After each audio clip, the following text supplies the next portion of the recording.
Hello and welcome to the Virtual Groomer. My name is Jack, your host, and today I'm bringing you an early impressions review of the OneBlade Genesis. You asked me, why did I decide to buy the OneBlade when I have a few other razors? It looked cool.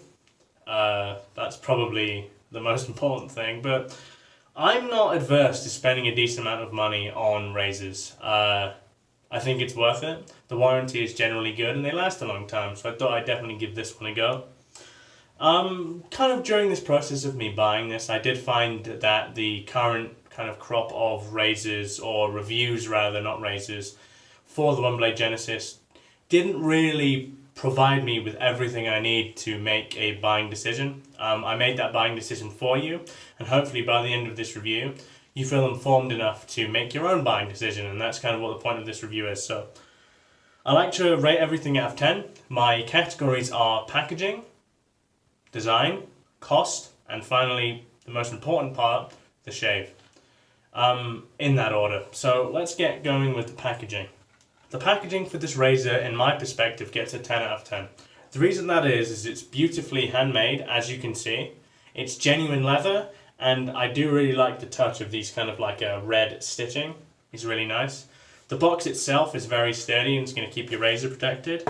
And if you jump inside the box, it includes innards to hold your razor, as you would expect. But the good thing about these innards are they're very sturdy. So you can see me squeezing it with some force. And something else to notice about the innard is kind of the indent for the head.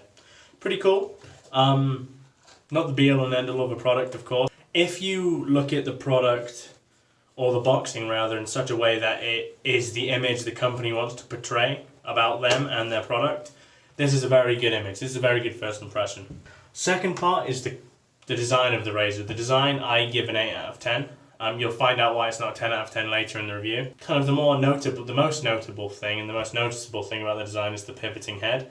Coming from a traditional wet shaving background, so a safety razor, using a razor of kind of like this, where you have to pivot the head, not so much pivot, but shave on an incline. With this, you shave kind of flat on your face. It took me a little bit to get used to because of the design, but I kind of go more into that later. The design of the razor specifically is sleek, it's attractive, and it makes you want to own it by the way it looks. There has been 2 iterations of this razor, 1.0 and 2.0. I have 2.0 here.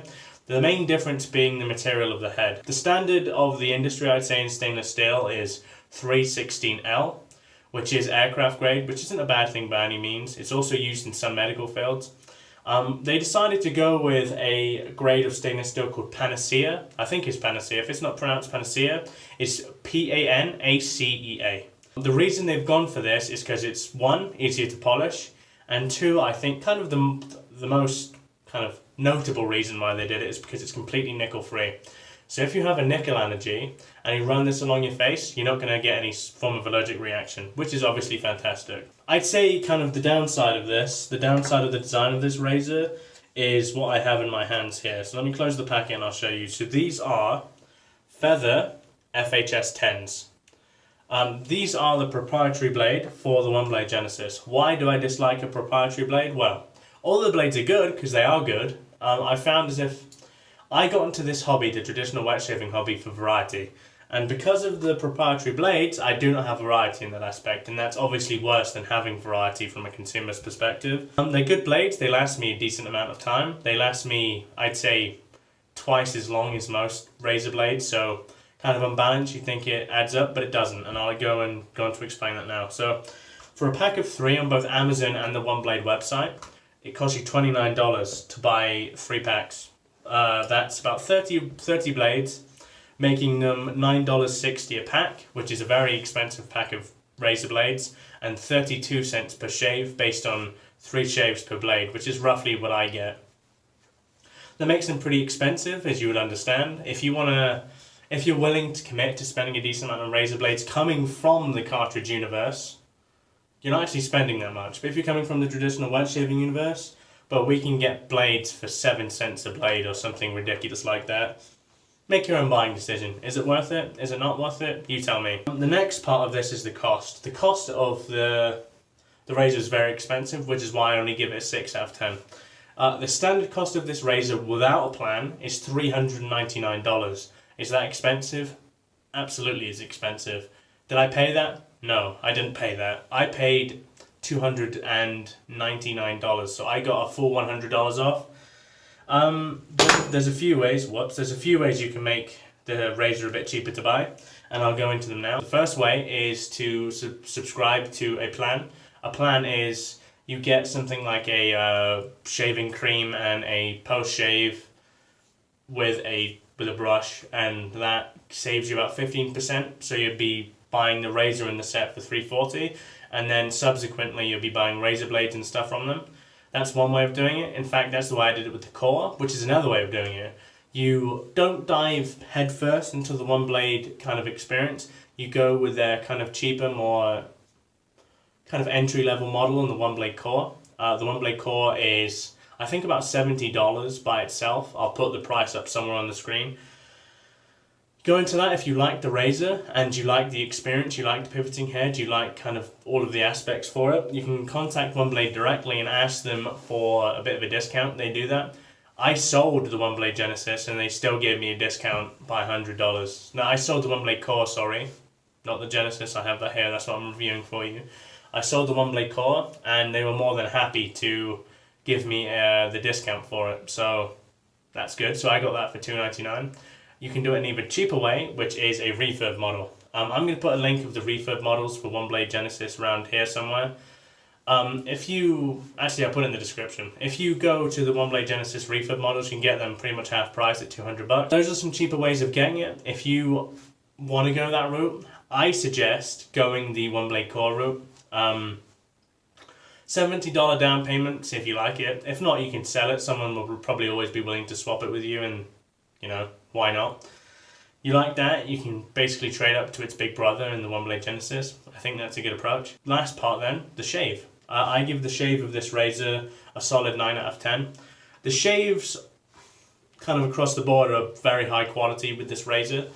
The pivoting head kind of has, as I alluded to earlier in the review, did take me a while to get used to. I have been traditional wet shaving for about a year and a half. Used to using that kind of blade incline, as you may have seen from my videos if you've watched any of my previous videos.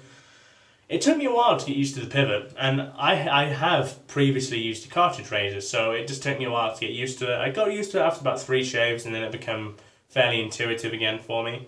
The pivot is very useful, however the pivot can, from my perspective anyway, coming from that background, lead me into some bad habits. The bad habits are, because you're using a razor with a pivot, you want the pivot to work. And if you try and overuse this pivot by putting pressure, which is what I was doing, I was overusing pressure on the razor, it caused me razor burn on my first shave. Do not do that, remember. The pivot will work for itself, you just need to trust the pivot. And you can see how quickly the pivot activates. If you look at kind of the lever here, you can see it coming out. It activates with very little pressure and contours to your face properly. Just remember that if you are coming from that background, it may take you a while. If you're coming from a kind of like a cartridge razor background, it should be intuitive and you should get used to it straight away. The blades accompanying the razor, they're feathers, so if you know what feathers are, you kind of know what's coming with that. If you don't know what feathers are one of the sharpest blades on the market. Feathers are pretty harsh on their first shave, I would say. After their first shave, they're a dream to use. I wouldn't say they're the smoothest blade, but they're the sharpest blade, so if you care about a really close shave as opposed to a really smooth shave, it kind of may fall somewhere in the middle for you, same as it does for me. After one shave there, I think it's perfectly adequate. It's a very, very good razor blade. On the first shave, take a bit of extra care, use a pre-shave or something. I tend to use that for every shave anyway. I think it's a good habit to get into. The overall aggressiveness of this razor, I would say, is a 5 out of 10. I wouldn't say it's as mild as the D89, which is, I have here. This is a kind of an entry-level safety razor, which is a fantastic safety razor. I would put the D89 about 3 or a 2 maybe, and I would put this at a 5. If you're using a cartridge razor already, you may need to really think about pressure when you're using it, because it's not as forgiving as what you're using at the moment, basically. If you're coming from a safety razor background, you know about pressure anyway, you know how to kind of go about the shave. If you're using a Mule R41, then apply as much pressure as you want and I'm sure you'll be fine, because you can shave with a piece of glass. My conclusion of this is, at its standard price, I don't actually think the razor is worth it. I don't think any razor is worth $399 at its standard price. However, if you have the money, or if you can get it at one of those cheaper price points, it'd be a good addition to your shaving den, and it's been a good addition to mine. So that is the OneBlade Genesis early impressions review. Hope you guys have enjoyed it. If you are new here, I'd really appreciate if you could stick around. I release kind of a couple of videos a week of me wet shaving, and I've released a few hair product reviews, stuff like that, mainly pomades. If you've enjoyed this video, give it a like, leave a comment, tell me what you think. If you've bought the razor, what do you think? And if you're gonna buy it, tell me what you think. If I've been helpful, it's all fantastic. Apart from that, it's been your host Jack from the Virtual Groom Room. Goodbye for now.